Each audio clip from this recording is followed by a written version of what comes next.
गुरु तुम हो ज्ञानी ज्ञान के दाता, मुनि गुरुवर को करके प्रणाम गाऊं मैं सुबह शाम। तुलक सागर एक नाम एक नाम। बोले 9 बार हुआ हूं ना, अभी 90 बार बाकी है। बोले क्या मतलब? बोले वो चीटी 100वीं बार ऊपर चढ़ी है, मैं तो अभी 9 ही बार फेल हुआ हूं। 90 बार। बाप ने कहा पागल, 90 बार में 90 साल लग जाएंगी, तू मर जाएगा, तो चीटी की बराबरी। अरे बोले कुछ भी हो जाए, अभी तो 90 बार मुझे पास होना। एक बात लग जाए आदमी को तो जिंदगी बदल जाया करती है। एक बात में जीवन के सूत्र मिल जाते हैं। बोले 90 बार तभी और पढ़ना है मुझे। बहुत जिद की पिता से, पढ़े लिखे, मालूम है 10वीं बार में वो बच्चा पास हो गया और वो सबसे बड़ा गणितज्ञ बन करके खड़ा हो गया। उसकी किताबें मैथमेटिक्स में चला करती हैं, ध्यान रखिए। इतना महान गणितज्ञ बना, उसके जैसा गणित के सवाल हल करने वाला दुनिया में दिखाए। आदमी थक जाता है, आदमी हार जाता है, आदमी अपनी सोच से हार जाता है। एक बात बताइए, 2 पहलवान लड़ रहे हैं, दोनों की शक्ति बराबर है, दोनों के दांव पेंच एक से हैं, कुश्ती लड़ रहे हैं, दोनों के एक से दांव पेंच, एक ही गुरु, एक सी ताकत। एक हारता है, एक जीतता है। बताओ भाई, कौन हारेगा कौन जीतेगा? बोलिए। आपसे मेरा निवेदन है, दोनों लड़ रहे हैं, एक सी ताकत है, एक से दांव पेंच है, कुश्ती लड़ रहे हैं। एक से वजन और एक सी ताकत वाले होने के बाद भी एक तो हारेगा ना, एक जीतेगा। कौन हारेगा? ध्यान रखना, ताकत तन की एक सी है, हारता वही है जो मन से हार जाएगा, वो शरीर से हार जाएगा। मेरे भाई, जो मन से हार मान लेता है वो तन से हार मान लिया करता है। तो मैं आज आपको सूत्र दे रहा हूं कि मन के हारे हार है और मन के जीते जीत। जिसका मन हार गया वो दुनिया में कभी विश्व विजेता नहीं बन सकता है। सम्राट सिकंदर अंतिम सांस तक विश्व विजेता के सपने देखते रहा। मान्यवर, सपने देखिए, देखना चाहिए। बिना सपनों की जिंदगी कभी आगे नहीं बढ़ा करती है। हौसलों के साथ जिंदगी को जियो मेरे भाई। विपत्तियां आएंगी जीवन में, विपत्तियां जो होती हैं वो पार्ट ऑफ लाइफ है आदमी के जीवन में, जीवन का एक हिस्सा है। विपत्तियां पार्ट ऑफ लाइफ है और विपत्तियों में अपने आप को संभालना आर्ट ऑफ लाइफ हुआ करती है मेरे भाई। सबसे बड़ी कला हुआ करती है मुसीबतों में अपने को संभाल के रखना, बहुत बड़ी कला हुआ करती। आर्ट ऑफ लाइफ बनाओ, पार्ट ऑफ लाइफ को ध्यान रखिए। जीवन की कला है जिंदगी, मौत से मत घबराइए।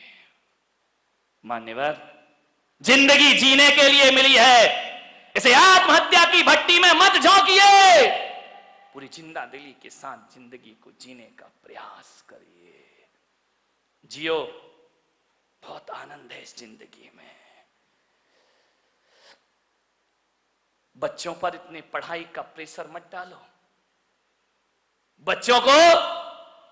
बच्चों की कामयाबी देखना है या काबिलियत देखना है? मान्यवर, ध्यान रखना, आप कामयाबी के पीछे दौड़ते हैं, काबिलियत का ध्यान नहीं रखते हैं। बच्चों को कामयाब भले ना बनाओ, लेकिन बच्चों को काबिल जरूर बनाइए, ध्यान रखिए। कोई जरूरी नहीं है, इतना प्रेशर मत डालो कि तुम्हारे बच्चे आत्महत्या करने को तैयार हो जाएं। अपने विचार उन पर मत लादिए, उनके ज्ञान की क्षमता को देखिए। वरना माँ बाप इतना प्रेशर डालते हैं और जब रिजल्ट आता है तो हमारे घर का चिराग अपने हाथों से फांसी के फंदे लगाकर दुनिया से विदा हो जाया करता है। ध्यान रखिए। डिप्रेशन में जी रहे हैं लोग, तनाव में जी रहे हैं लोग, ज्यादा और जल्दी के चक्कर में जी रहे हैं लोग। ज्यादा और जल्दी नहीं। ध्यान रखना, यहां तो संसार है, राजपाट छिन भी जाए तो वनवास में राम लक्ष्मण स्वर्गों जैसा जीवन जी करके दिखा दिया करते हैं। जिंदगी को जियो, पूरी आशा से जियो, पूरे विश्वास से जियो। आत्महत्या के अंधे कुएं में छलांग मत लगाओ। यदि आप ऐसे विचार, महिलाओं से मेरा निवेदन, पुरुषों से मेरा निवेदन है बड़ी विनम्रता के साथ, जब अपने उपलब्धियों पर अकड़ हो तो अपने ऊपर वालों को देखना। इस दुनिया में हमारे भी बाप बैठे हुए हैं, ध्यान रखना। हमने क्या कमाया है? टाटा बिरला वालों को देखना, उनके आगे अपनी कोई औकात भी नहीं है, उनके चौकीदार की हैसियत नहीं है अपनी। रिलायंस बंधु इतना कमाया है उनने।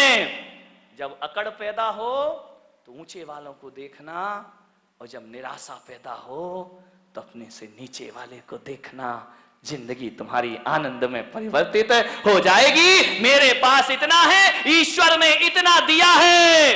ऐसे भी लोग हैं जिनके पास 4 छत, 4 दीवार और 1 छत भी मौजूद नहीं है। ध्यान रखिए, मान्यवर, सोचना है। भौतिक असफलताएं और भौतिक सफलताएं, जब भौतिक सफलताएं आदमी को जीवन दे नहीं सकती हैं तो भौतिक असफलताओं को जीवन लेने का कोई अधिकार भी नहीं हुआ करता है। मान्यवर, जीवन को जियो, पूरी जिंदा दिली के साथ जियो, हर हाल में जियो।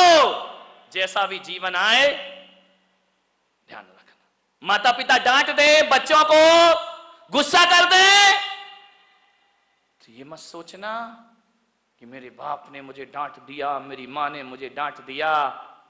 बच्चों से मेरा निवेदन है, सासू डांट दे तो बहू आवेश में ना आ जाए। वो इतना सा सोच ले, एक विचार बना ले कि यार माँ बाप नहीं डांटेंगे तो हमें कौन डांटेगा। ये डांटने का हक तो हमने दुनिया में माँ बाप को दे रखा है। अरे बड़े बुजुर्ग नहीं डांटेंगे तो हमें कौन डांटेगा। इतना सोच लो, बड़ी तसल्ली मिलेगी। हमारे ऊपर अनुशासन कौन रखेगा फिर? वो नहीं डांटेंगे तो कौन डांटेगा। और बड़े बुजुर्गों से निवेदन है, बच्चे, बेटियां, बहुएं गलती कर दें तो डांटने से पहले सोचना, बच्चे गलती नहीं करेंगे तो कौन गलती करेगा। आपका घर सुखी बन जाए। बच्चों से ही तो गलतियां होती है, बहू से ही तो गलतियां। अरे आई है, बच्ची है, ससुराल से आई है, हो गई गलती, उसके लिए इतना तमाशा खड़ा करने की क्या जरूरत है। जीवन को सुखी बनाने की छोटी छोटी सी बातें हैं, ये आपकी जिंदगी को बदल के रख देंगे, पलट के रख देंगे। गलतियां तो बच्चों से ही होती हैं। बड़े सोच ले बच्चे तो गलती करेंगे ही करेंगे, और बच्चे सोच ले माँ बाप तो डांटेंगे ही डांटेंगे। जिंदगी को समझना, आराम से जियो।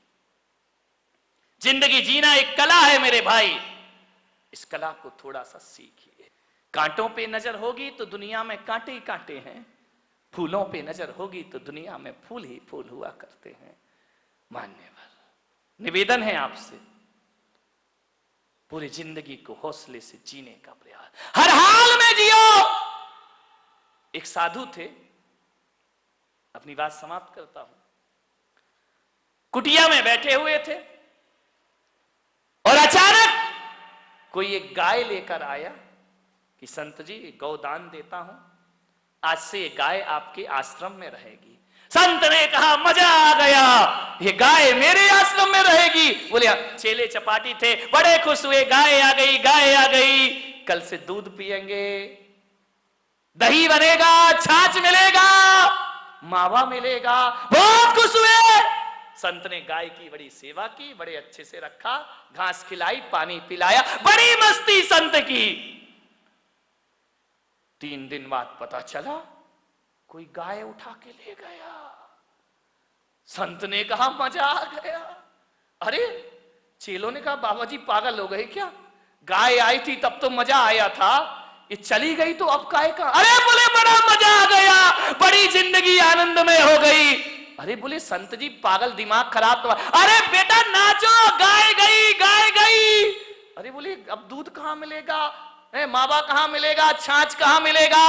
संत ने कहा एक तरफ गया वो दूध और मावा, अरे गाय गई तो गोबर उठाने की झंझट भी हमारे पास से चली गई। अब कहां की घास, मस्त रहो, भगवान का भजन करो। ध्यान रखिए, ऐसी जिंदगी जियो, राजी हैं हम उसी में जिसमें तेरी रजा है। यहां यूं भी वाह वाह है, यहां त्यों भी वाह वाह, हर समय वाह वाह है। ध्यान रखिए, मिल जाए तो कोई बात नहीं है, चला गया तो आनंद में जियो ना। लेकिन तुम्हारी जिंदगी निराशाओं में जाती है। एक गुलाब का पौधा ये सोचता है कि मैं नारियल के पेड़ की तरह बड़ा हो जाऊं। अब बाजू में लगा है, अब वो सोचे मुझे नारियल का पेड़ बना दे, नारियल का पेड़। अब गुलाब का पौधा कैसे पेड़ बन जाएगा? पेड़ इसलिए दुखी है कि वो सोचता है यार गुलाब जैसे फूल मुझ में आ जाए, गुलाब जैसे फूल, जिंदगी दुखी हो जाएगी। एक जगह मैंने देखा, अरे गुलाब का पेड़ अपनी पौधा अपनी मस्ती में झूम रहा है, नारियल का पेड़ अपनी मस्ती में झूम रहा है। मैंने एक साधु से पूछा, बताओ ये अपनी मस्ती में क्यों है, ये इतने आनंदित क्यों है? बोले इसलिए आनंदित है कि नारियल का पेड़ कभी नहीं सोचता कि मुझ में फूल लग जाए, और गुलाब कभी नहीं सोचता कि मैं इतना ऊंचा हो जाऊं। इसकी अपनी मस्ती होती है और उसकी अपनी मस्ती में रहो। अरे मेरे भाई, पूनम की रात का जो सौंदर्य है ना, कभी कभी अमावस भी बड़ी सुंदर लगा करती है मेरे भाई। यदि अमावस की रात ना होगी तो पूनम का सौंदर्य कौन जान पाएगा? यदि जीवन में दुख नहीं होंगे तो सुख का स्वाद। कबीर का झोपड़ा एक दिन बेश्या के कोठे के सामने बना दिया गया। बेश्या को बड़ी परेशानी हुई। कबीर को कोई परेशानी नहीं थी। संतों को क्या परेशानी? परेशानी तो संतों से दुनिया को है।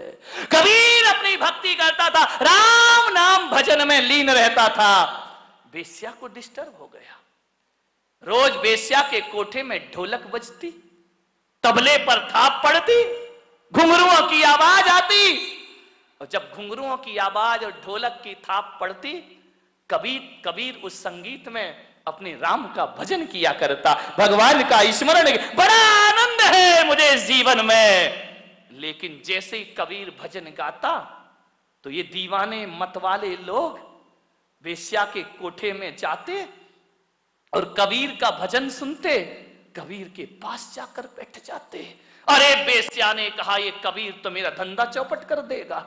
जे लोग आते हैं वासना के लिए, ये साधना में लगा देता है। बोले ये तो मेरी दुकानदारी पूरी बंद कर देगा। वेश्या ने कहा, इसका झोपड़ा हटाओ यहां से, अपना धंधा बंद हो जाएगा। लोग कबीर के पास जाते हैं, शरीर को नश्वर समझने लगते हैं, भोगों को नश्वर समझने लगते हैं। और ये आदमी भोगों को नश्वर समझेगा तो मेरा तो खाना खराब हो जाएगा। वेश्या ने अपने यारों से कहा कि जा, आज रात को कबीर का झोपड़े में आग लगा दो, जला दो रात को। रात हुई, वेश्या के यार गए, कबीर के झोपड़े में आग लगा दी। घास फूस का झोपड़ा धू धू करके जलने लगा। कबीर ने देखा, वाह वाह, अभी तो ये झोपड़ा तू कितना चाहता है मेरा राम, मुझे कितना प्यार करता है, क्योंकि जब ये झोपड़ा था ना तब तुझे दिक्कत होती थी मुझे देखने में। प्रसारण पुण्यार्जक परिवार जिन शरणम तीर्थ धाम के परम संरक्षक संघपति श्री प्रदीप मामा, प्रतिभा मामी, भोपाल। गुरु तुम हो ज्ञान